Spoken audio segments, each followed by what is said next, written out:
Кейбір адамдар бар, саналы түрде Рамазанға мен кірмеймін деп отырған адамдар бар. Рамазан оразасын ұстамаймын мен осы жыл деп.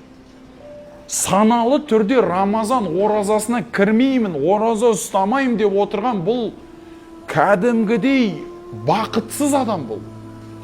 Бұл деген бақытсыз адам. Оразаны сахабалар, жақсы салихалы бабаларымыз айлап күтетін болған. 6 ай оразаға келейікші. Балиғна Рамадан, я Рабби. Бізді Рамазанға жеткізе көрші деп. Сол Рамазанды көрейікші. Сол Рамазанда болайықшы деп дұға қылған. Рамазанды аман есен өткізгеннен кейін, я Раббым Алла, тақаббал минна Рамадан, бізден Рамазанды қабыл алшы. Мына шамам келгенше ұстаған оразамды қабылдыққа жаза көріш. Қабыл болмай қалған оразалардан ете көрмеш деп дұға қылатын болған. Міне уайым ғой бұл жігіттер, бұл уайым. Анау 6 ай бойы жетейінші деген уайым, және де ораза ұстап болғаннан кейін қабыл болса кенші деген бір уайым да бұл. Жүректен шығып атқан, уайымнан шығып атқан дұғалар ғой бұл. Бұл өтірік әңгіме емес та.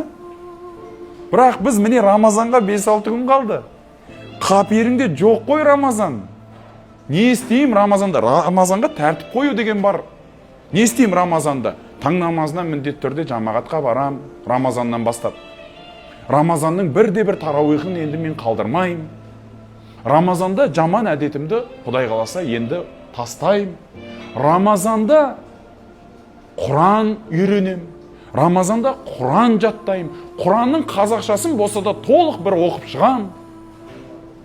Пайғамбардың өсиеттерін, хадистерін бір қарайым. Кітап оқуды бастайым. Бір кітап бастап, сол Рамазан бойы сол кітапты бітіріп шығам. Тик-токта отыра берместен да. Өмірлерің тик-токпен өтіп кететін болды ғой жігіттер.